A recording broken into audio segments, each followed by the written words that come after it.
just got a phone call from DJ Mag, and you're #1 DJ in the world. And I was like, what? I wanted to become a DJ, and when Tiesto won that award, I was like, Mom and Dad, one day I want to become the #1 DJ in the world. I felt like I just won the Oscars. Everything I associate with DJ Mag, that one memory of Tiesto giving me the award is the craziest.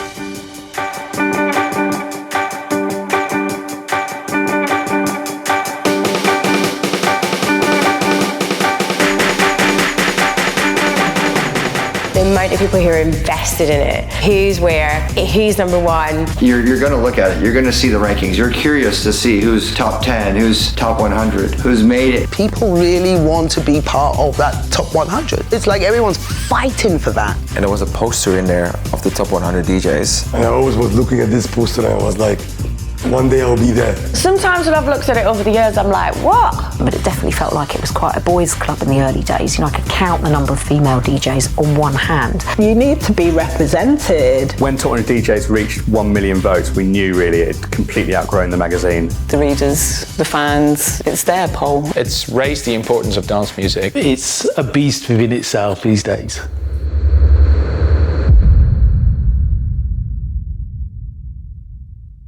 My relationship with the top 100 is always complicated.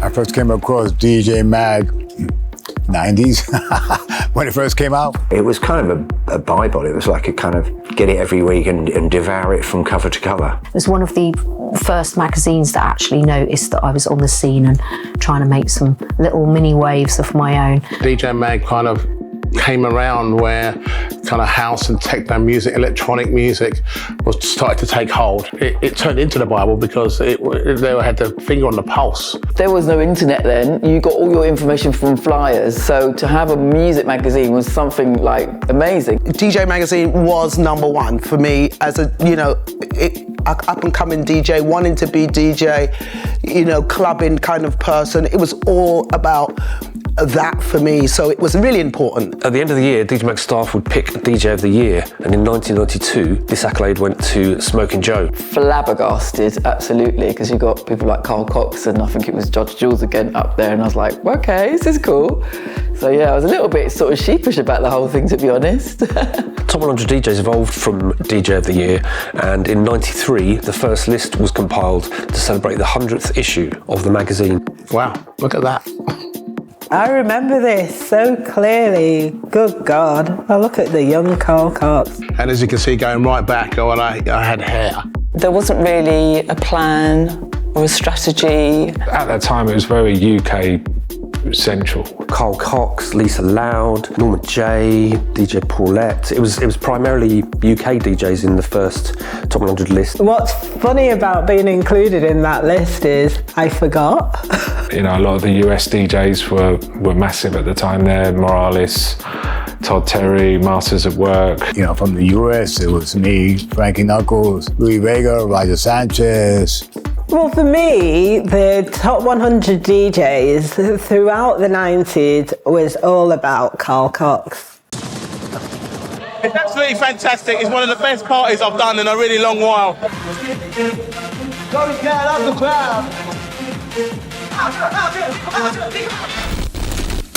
Hi, I'm Carl Cox. This is Fatboy Slim. I can imagine Carl Cox in those days winning absolutely every single poll of anything to do with DJing. He's pretty dominant now, but in those days he was the Don. We got to actually bow down to Carl Cox. This guy was there before I started and still be part of it in such a powerful way.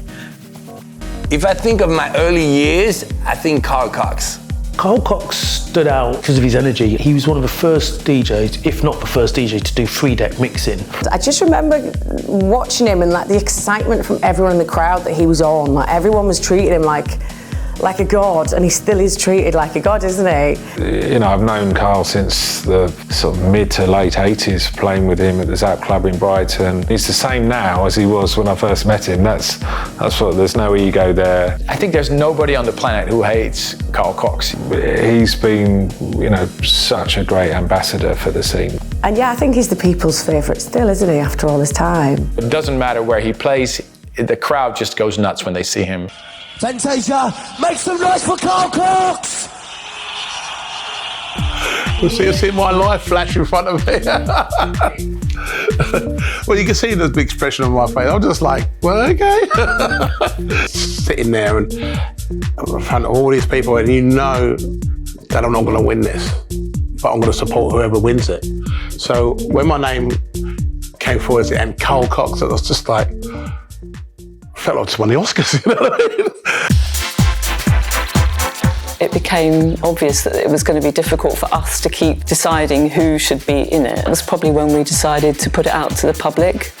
Why should editorial people decide, you know, who's the best? People should decide. You could start to see which DJs were being recognised for what they were doing. I remember the ones that kept going in and out of it all the time, and it was like Paul Oakenfold, there was the Sasha moment, I think, and definitely Carl Cox. I remember the top 100 being something that was very coveted and people were really passionate about, but it was also before the days of social media and the internet. Well, we did actually physically vote, didn't we? You used to send in a bit of paper with your vote on it. There was a little slip in there that you had to fill in, vote for your 3 favourite DJs.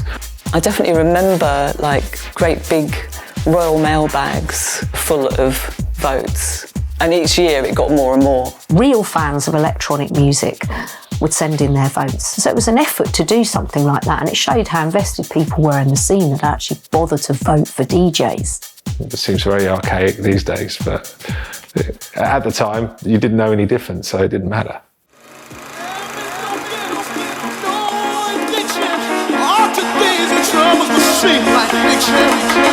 We will all walk in hand in hand. I thought of South Africa and be called a man someday.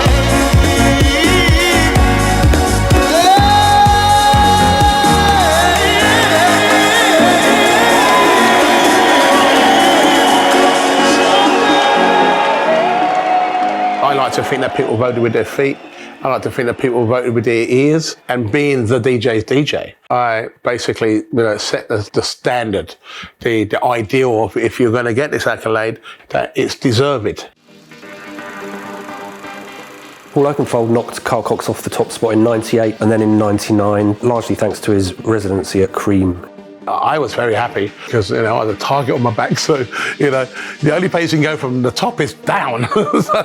When I first saw The Fall, this was around the time of Sasha Dickweed, Paul Oakenfold, when those guys were all really on the forefront of everything. It was called progressive because at the time it was a new sound. It was pushing the boundaries of what we call dance music in those days. DJs were kind of playing quite a wide range of music. It wasn't strictly about one particular style. Sasha and Digweed were offering something a bit more, I suppose, underground. It felt like no surprise to me when Sasha and John became sort of the #1 DJs. They polished the mirror ball throughout the 90s, both together and also individually putting out mix albums which defined the sound of that era. Sasha, in his early days, could not put a foot wrong at all by whatever he was doing. To then being picked up to produce for Madonna, Pet Shop Boys. He had the apt title being the son of God. You see Sasha, oh my God, the son of God. We're not worthy. We all really look up to Sasha, and he's the kind of DJ that if he's on a lineup, you're always going to try and make sure that you get to see him. And I remember Sasha picking up his award at AKA, which was at the end, and it was Roadblock. It was almost like the Oscars of a dance music scene. It was incredible.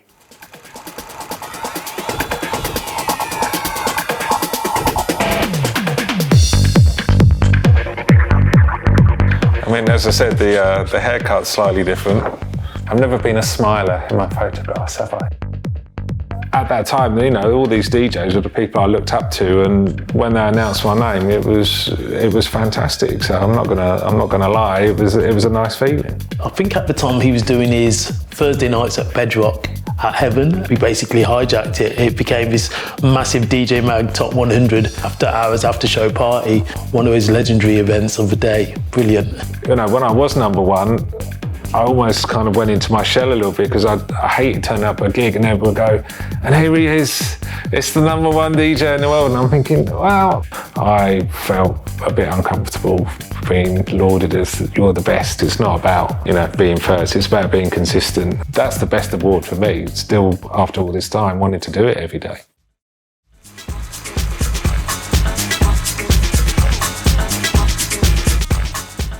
I think the whole world changed when the internet came along. I wouldn't be sitting here if it wasn't for the internet. Online made a massive difference, and a lot of people disappeared because they did not have an online presence. You know, the internet suddenly made it possible for people to hear a DJ across the other side of the world. Of course, it made it much easier for a lot of people to promote their music.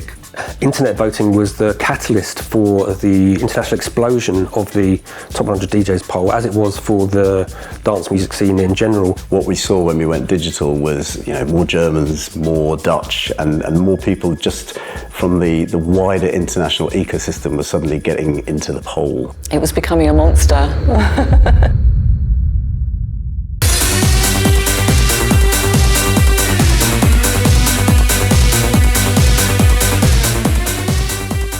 The sound of trance music and the DJs behind it just became absolute superstars. 1999 to 2001, they call it the golden years of trance.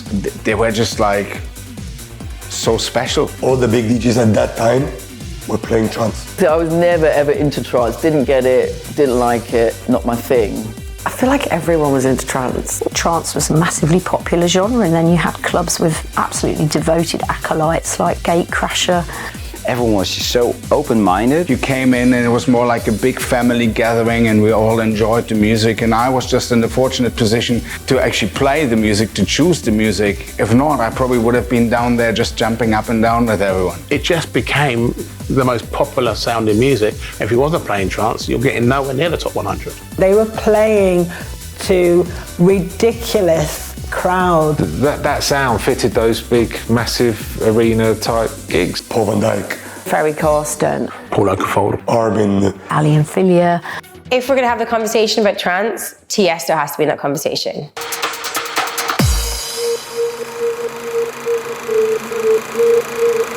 It was not really a surprise that Tiesto won the poll because he was always so driven. Tiesto, I mean, he literally set the world on fire based on his music, his sets. He's, I think, maybe the first superstar DJ. Really, he was a visionary. He's always been my role model, and because of him, I wanted to become a DJ. Early on, he was that show guy. Without him, there would be no Garrix.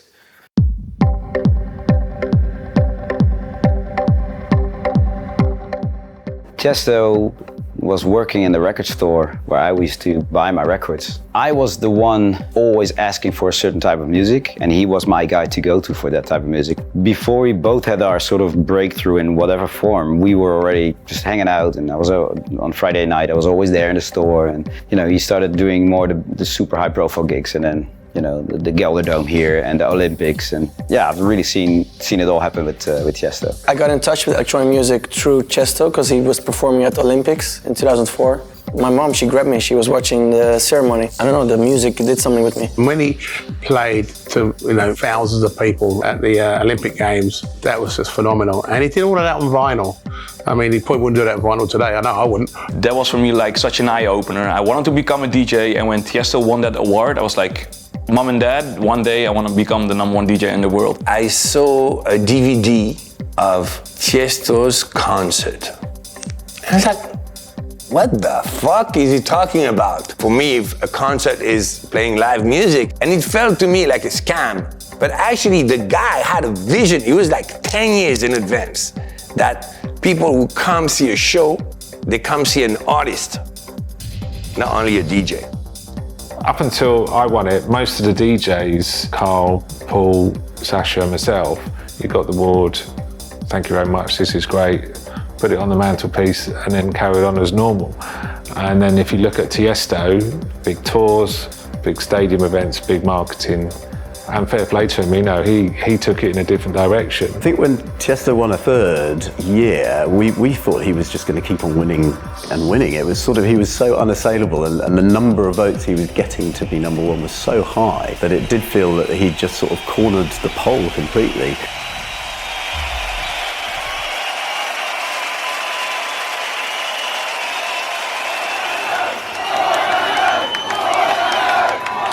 Amazing. When I started 14 years ago, there were no lists or anything like this. It was just the pure love for music, and as well, this list still for me, this is not about competition. This is just showing how strong electronic music is and how global this whole youth culture became. And the great thing is we're all part of this thing. And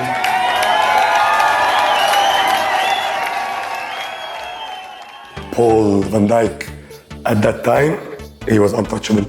I've never seen, even now, someone caught my attention like that. There was this whole time when he was playing with Tiesto at Cream Ibiza. Thijs won the number one spot, and then it was almost like it had to happen for Paul. Another adored DJ, isn't he, that's really led the way as far as trance goes. I remember actually giving the award for number one to Paul van Dyk in 2006. I traveled to London to give him his number one award. Paul van Dyk is a legend. I was in Asia playing, and then I got the phone call that we kind of, you know, obviously reached the top spot, and I was like over the moon. I was really happy, of course. I was giving the prize at Fabric that night, and I played there, and you know, I remember I had like everything like prepared to play, and like a crazy awesome set to kind of, you know, honor the fact that I was given the number one spot, and then my whole equipment broke down.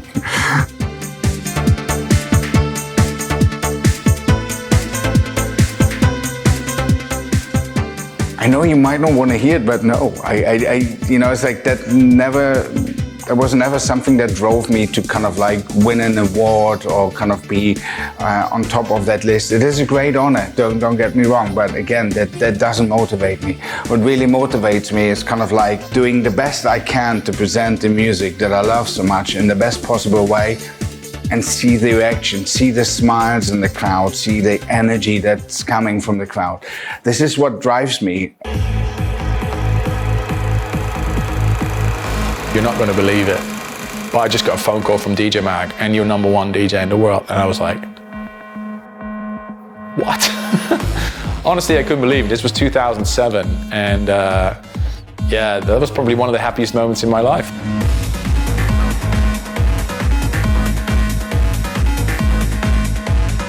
Armin van Buuren is kind of like, he's the guy that made a lot of people aware of the list. Trance was still huge, and he was just the kind of ever-present number one for my first few years at the magazine. I know from early on that he always said, like, I want to become number one. I first heard of Armin van Buuren when I was quite young. I was lucky enough to have two older brothers, and they were obsessed with trance music. The pose that he has, the Big Jesus one, you know, no one else can do that any better than him. Armin's super tight with his fan base and his community. There's a great radio show that connects with people still with his music. For the lovers of trance music, that was just the one place to go to. And like the Michael Jordan of DJing, right? Like, we know it now, you're number one. Woo! Hey guys, what's up? This is Armin van Buuren. I just arrived from the UK last night in London. I got this baby. It's the award for the world's number one DJ by DJ Magazine for the 4th time in a row. When I was voted number one DJ again, I was a little bit depressed, I guess, because of the pressure. I noticed instantly that when I was voted number one, the expectations for people were bigger. Things changed because I was no longer just Armin van Buuren, but I was also the number one DJ in the world. I made a mistake by reading every single comment on all the forums. Every fan meant so much to me. I was trying to please 100% of the people that were there. So at the time it was a bit of a struggle, yeah. But I guess this is not the way you should view the poll. You know, it's just a popularity contest. It says something about the dance music industry, and it's an important part of the dance music industry, but doesn't say everything.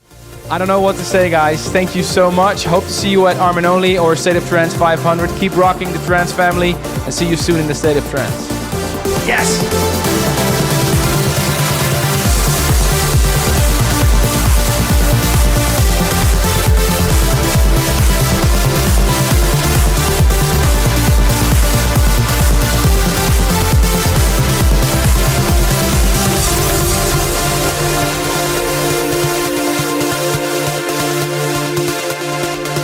Happiest guy on earth, right here.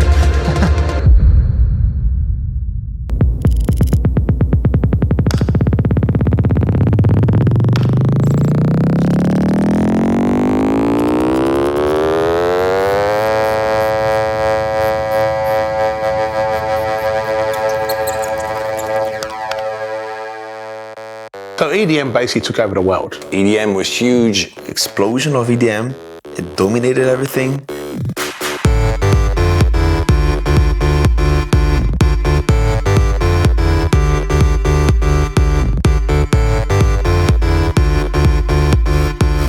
Mainstream embraced dance music, and the answer of the DJ scene was EDM. It's clear EDM has made a large imprint on entire music culture.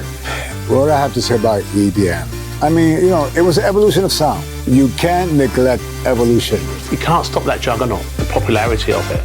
The impact it had was massive because it was kind of introducing kids to this new kind of sound. Festivals were just doing, you know, big EDM stars, DJs, big production. It catered to the mainstream in America. It opened the door to dance music and to the DJ culture.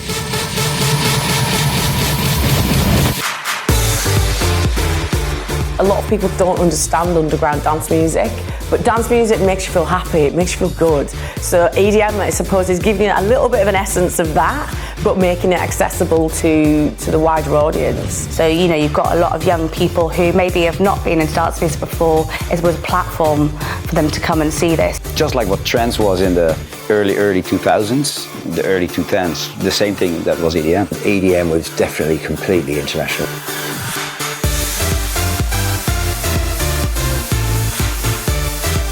New, young, fresh EDM DJs taking over those spots because that's what the people were listening to, going to, and voting for. Artists like Swedish House Mafia and Avicii. David Guetta and Calvin Harris. And then you had Dimitri and Mike, you had Garrix. They've really kind of made it into their own and shown people, you know, this is what you can do.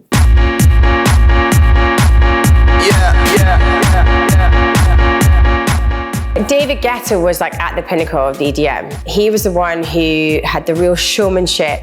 He had the #1 hits. I think the thing that's really interesting about David Guetta is that he is a bit of a chameleon and he's very good at spotting trends. I mean, I used to work with him back in the day at a club in Paris called La Bain Douche. And David was basically a promoter. He wasn't even a DJ, but he had aspirations of being a DJ. So he would kind of go on first, warm up the room, and then we were going after that.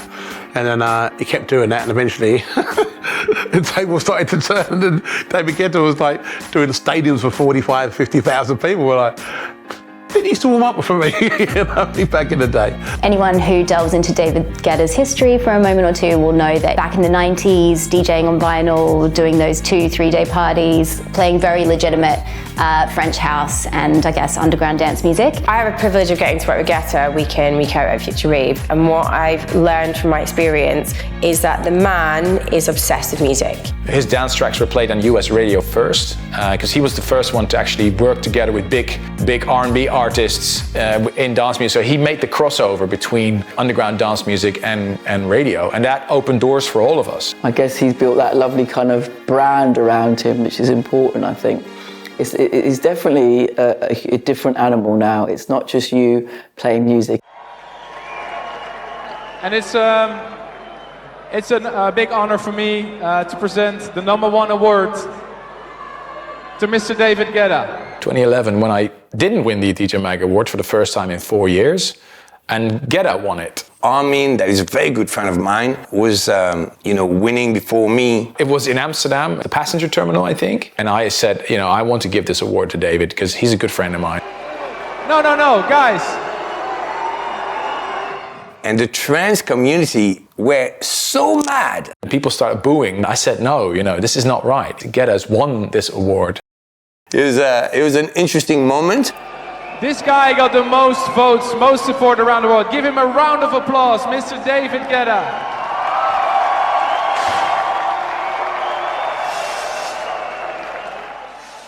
When you're in the top 5, you only get love. When you're #1, it's more complicated. Wat is jouw toekomstdroom? Ja, toch nummer 1 van de wereld worden.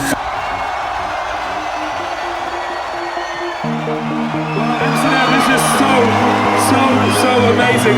I'm seriously... When I won the DJ Mag Award in 2013, that was the highlight of my career. Like, that was my biggest dream. There was an interview where I mentioned when I'm like, I think 16 or 17 years old, that I want to become the #1 DJ in the world. So that was my main focus, and being there, it was such an unreal moment. And as I mentioned, basically the biggest highlight of my career.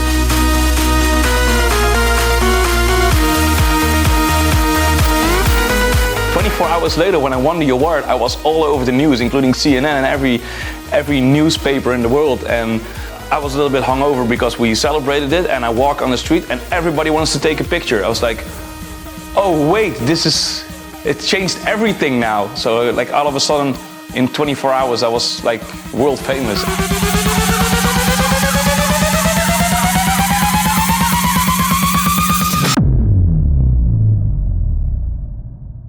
My friends were like, yo, if you become #1 DJ again, we need to do something, like something crazy. And I was like, yeah, what do you mean? Swim with sharks, jump out of a plane? We're gonna jump out of a plane. Before we knew, we were in the plane skydiving. Yeah, that's definitely one of the most crazy experiences I've ever done. Het beste wat ik ooit in mijn leven heb gedaan. Dit was zo bizar. Wauw. Goeie weddenschap. Echt jongen, goede weddenschap hè. Echt mooi dat je verloren hebt hè. Mooi dat je nummer 1 bent geworden.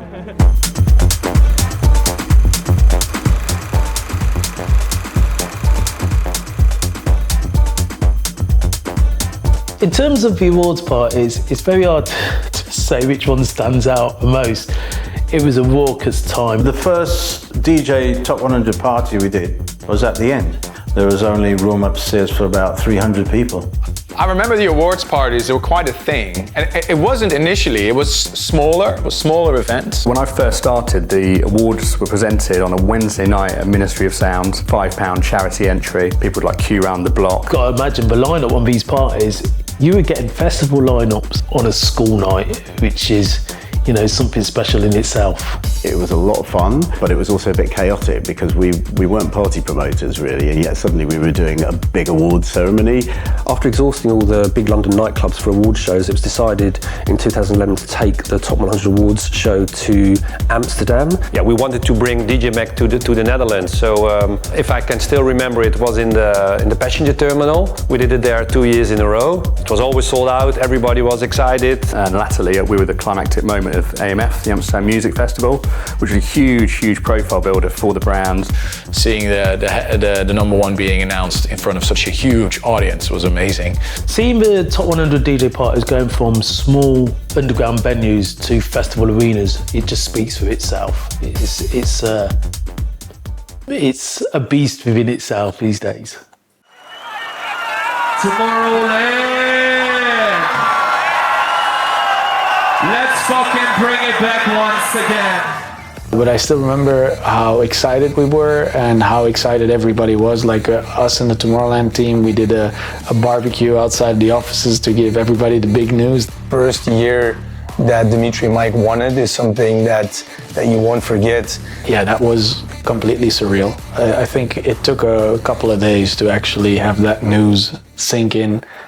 We want to thank all our fans around the world and all the people of Tomorrowland. We're gonna do our best to make you proud. We fucking love you guys! If you're playing Tomorrowland, it helps for everything. At that time, we were also doing Bring the World to Madness, this arena tour that we started in Belgium where the guys sold 80,000 tickets. Taking that show to Mexico, to all the different countries that like led up to the moment that the guys became #1.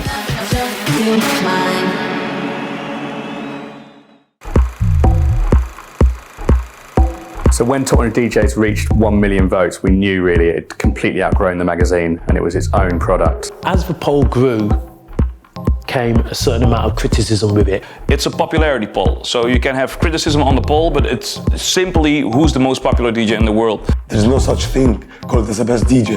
He's the most popular, that's it. We know it's a popularity contest, that's exactly what it is. How many fans do you have? How many fans are willing to vote for you? Thinking about DJ Mag Henking, it's also like who has the bigger fan base.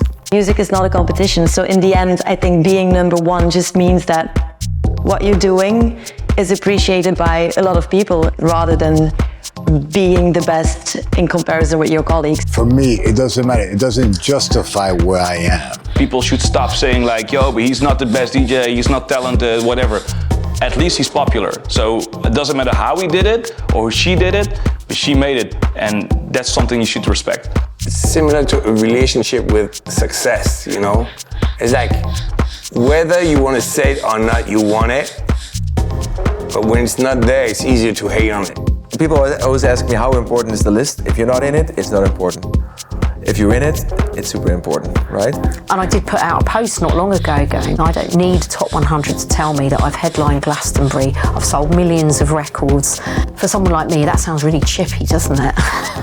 But I did feel that the polls seemed to mean more than the music and the commitment to the scene that the people within it had actually shown.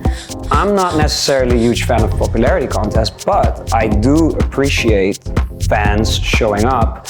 And for us, it's just a way to see where we stand. We've had to put up with a lot of flack for it. We often find on the socials when the posts go up and the top 100 countdown is there that some of the engagement can be quite negative because it can come from people that didn't actually vote in the poll. Sometimes people that are from the underground, they think they're too cool for school and they're not gonna vote, but then they should not complain that their favorite artist is not in the top 10. For me as an upcoming artist, it was a big deal. Huge impact on my career, and also for the new generations of Latino Americanos, you know, the Latin people. So 2011, when I broke through and I got into the rankings, it's like you've been noticed. I think of all parts of the world, the list is most important in Asia. China was kind of cut off a little bit from the rest of the world, and when DJ Mag launched djmag.cn, it gave opportunity for Chinese fans to actually kind of engage and actually be a part of it, for them, you know, to actually have, you know, an avenue to be able to express themselves and be a part of something global is great. For new talent to be visible in that poll is gonna move mountains for them, but there is a but. I think at the top end, the DJ Top 100 does really reflect who is vastly popular, but it's also about the PR machine behind that artist. Because it's fan voted, there's a lot of marketing going on with the DJs, and that's one of the things I'm not like a super big fan about. I mean, for people to campaign, to tell people, hey, you know what, vote for me, vote for me, vote for me. Nobody should really campaign about voting at all. Let it just happen organically. What I can say is that Martin Garrix doesn't do any marketing, and he's still #1. So people really want to be part of that top 100. It's like everyone's fighting for that. It's about the readers now. It's their poll. It's what they want to make it. And I would say to any artist on it, it's wonderful if you've got a place in the DJ Top 100, but it's always about the music. Give it up for the one and only Martin Garrix.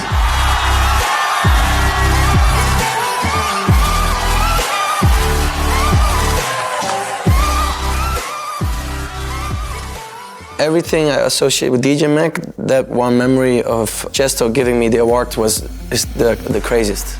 I received a call, like, hey, poll is closed, we got the final. I was like, wow. I remember Tiesto, I think it was at Tomorrowland, got hold of Martin Garrix up on stage and put him on his shoulders. And then I was thinking to myself, I never had that.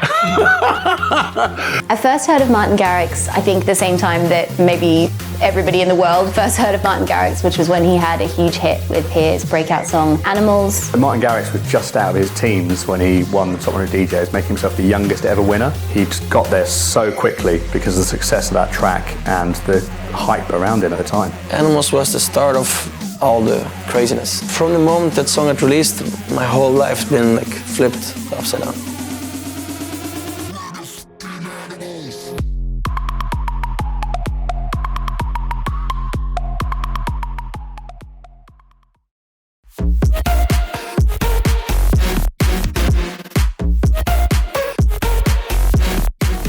I'm still learning every day. One day I dream to be on Carl's level or on Chesto's level or on David's level. I started making music because of Chesto, because of David, so I would never ever see myself above them or a better DJ than Carl Cox. For me, he's God. I mean, Martin Garrix, he was so spectacular. The way he came out so young. Martin Garrix, he's the leader of the new school, and he's remained so nice, you know, even though he's had success at a very early age. Do you know what's interesting? When Martin Garrix won the poll at such a young age, there was a lot of older DJs who would complain and moan, is like, who is he, who is he, who is he? But you've got to remember, the poll's been going for 20 plus years. This is the new generation of DJs that was coming through. At 18, 19, was appealing to this next generation of dance music fan, and he was one of the biggest pulls for his age group of the time. It's just delighted that someone so young with such a fresh sound at that time was able to win the Top 100 and really dominate it in the way that he did. On such a young age that he was number one, you know, that's very special. It's not that diverse. I think everyone can see it. It's the elephant in the room for sure. Sometimes when I've looked at it over the years, I'm like, what? I really don't think that the top 100 really represents the reality of the scene. It's nowhere near as diverse as the coverage across the DJ Mag platforms. And that's something that has been an issue for us and a talking point more widely. The reflection of the poll is a reflection of a real old-fashioned view that still we have to re-educate. The DJ community at large is also not very diverse. Definitely felt like it was quite a boys' club in the early days. You know, I could count the number of female DJs on one hand. Even if you look at last year's poll, I think there was 6 black faces in the top 100. I don't see many Asian DJs out there. Black people are being written out, the women are being written out, and it's turned into a very young, white, male thing. That's not being negative about it, that's just being realistic. It was very hard for women to push themselves. A lot of men in the DJ world had a team around them, and the team seemed to galvanise the fan base. It has really taken a while for there to be women with brands even remotely the size of these guys. The women in the space as well is like unrepresented. But women are taking over. I see it in a big way in techno and house. You know, anyone being up there and having that sort of visibility hopefully paves the way for the next generation. You need to be represented, and if there isn't anyone that represents or looks like you, then why should you vote for it? If you go down the list, when we're going through the data, to the kind of the 150, 200, you suddenly start seeing a list of artists who are huge, but they're from a different scene who doesn't interact directly with top 100 DJs. We basically came up with a plan. We worked with our colleagues at Beatport to use their genre filter to filter the list so we could create a new 100 DJs strictly for DJs from house, techno and other kind of derivative scenes. Alternative Top 100 DJs is a poll that tackles the diversity issue. It gives a chance for DJs and the sound that normally wouldn't be represented in the Top 100 to actually be spoken about. The first time I was included in any DJ Mag list whatsoever was in the alternative one. The fact that there is like a second platform to offer people some visibility is really nice, and I think it also pushes some people through to the general list. You know, to put out this new poll and I ended up with that as well. So I was very proud of that. You know, people like accolades, and you know, it was a positive thing for that scene. Music is something like a very emotional experience, so it's really hard to compare yourself or to turn it into a competition. But to see your name in a list with other fantastic DJs and talented people is just a really cool thing, and it gives you like a very nice tap on the shoulder, like a nice, it's a nice hug that you're getting from the scene. I connect with Charlotte so much because of that, and she deserves it, you know, at the end of the day. And she's not only just for women, but just for music as a whole. She's just busting doors open. So the alternative poll stopped when we realised that the two polls were getting so much closer together again. DJs like Charlotte DeWitt in there now and Peggy Gou, and actually those girls are playing techno, so that's really positive. Get a lot more house and techno fans now voting in Top 100 DJs, which is a throwback to how it was originally when those kind of artists would dominate the poll. And to actually look back now and see how much it's changed is great. There's still a lot of work to be done. The future is going to become more diverse. It has to represent what's happening. It's about shining a light, giving a spotlight and visibility in the end of the day.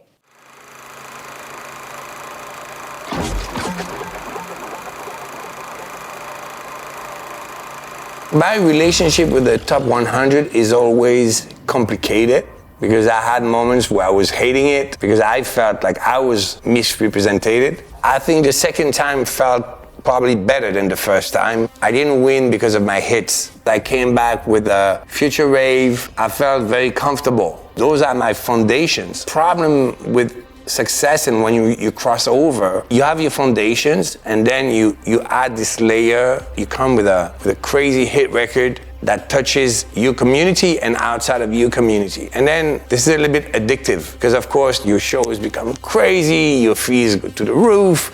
When you fall into the trap of that commercial success, at some point you lose the foundation, you lose the culture. And then it's just another pop star, and that was not the original motivation. This is why I'm always like trying to find that balance, and that's why, yes, to be number one DJ, really for me as important as to have a number one record.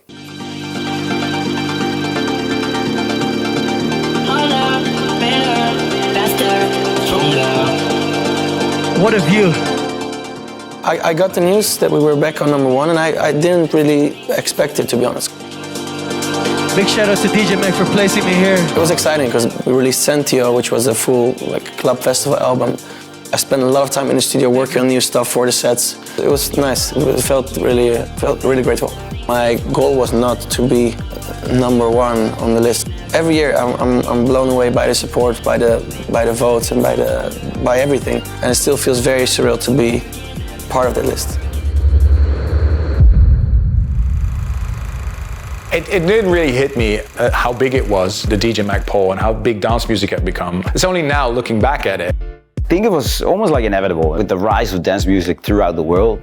I never thought that the whole DJ scene will be what it is today. To be part of this culture, to witness the evolution of this culture in every sense of the word. And it's fascinating because I never thought in a million years that I would travel the world, play music, and make money. It's phenomenal. I'm really, really happy that DJ Magazine created that list. It set something in motion from in the 90s to this day, and it's a good thing. I'm surprised looking back at it because, if I'd have kind of realised then how important it was, maybe I'd have taken it a bit more seriously. Some people are dissing it because it's not representing what they love. And I think it doesn't matter. It's like, this is definitely good for the DJ culture. This is good for everyone. Me as a Brazilian and a Latin artist, I'm really thankful for the DJ Mag pool because it gave me a lot of, visibility. It was a dream, and this dream is, it's a reality. It definitely helped our career because I feel like at some point a lot of promoters, club owners, everyone that was involved in the process of, booking us for shows, we're definitely also looking at that list. For two guys from Egypt, nobody would think that we could crack this top 100 DJs. Nobody heard about any DJs from that side of the world, And back then, people from Egypt, from the region, were so happy, so proud of us. I honestly feel that I'm not by myself. I feel that I'm representing a country, so we all celebrate together. Because we were always taught that we are inferiors, and what's outside that, it's superior. So when I'm there, on top 4, it's not about myself. It's about the whole country together, everyone together celebrating that, Every year, it makes me super grateful to see that you have so many fans voting for you, right? It's amazing to see where it's gone from, considering it's a humble origins at the beginning of the 90s. It's a very proud and exciting project for me to have worked on, and I'm so excited to see how much it's grown. If you're an outsider and you don't know much about dance music, the first thing you do is you go online and you see DJ Mag and you see okay, so who's this number one? And then if he's impressing you, then who's number 2 and who's number 3? It's raised the importance of dance music and it's raised awareness in dance music, which is what we all hoped, I think. So we all benefit from the poll, whether you're number 1, number 10, number 99, or you're not even in the top 100. It has raised interest in dance music, and I think we should be grateful for that. It's a big deal for us DJs to be in DJ Mag Top 100. And when the rankings come out, you're just kind of on your toes and curious what you know, where you stand with where people are voting. I think DJ Mag really is a sort of grid where everybody looks at and see what's hot and popping. And I remember that people in China started to book me, not because they knew my songs, because I was in top 44, because that was the reference for it. I think it's a great thing to see that there's so many different genres, so many different people, so many different cultures, so many different countries in that list, you know. It's like all over the place now, but that's what dance music is about. It's a worldwide thing now. It represents our music, our electronic dance music scene. In fact, if everyone was the same, DJ culture would be really boring. So the fact that every DJ's got its own style, how they play, what they play, how they perform, it's, you know, that's what makes it so colourful. I'm just thankful still to be invited to the party. It's a fabulous job being a DJ, and I don't take it for granted that it's very special to be allowed to do this. Really heartening that people still believe in our scene so passionately. To still be in the top 100 after all these years is an incredible feat in itself, I think. I wasn't expecting that whatsoever. So yeah, the 21st of October, 1993. Wow, look at that.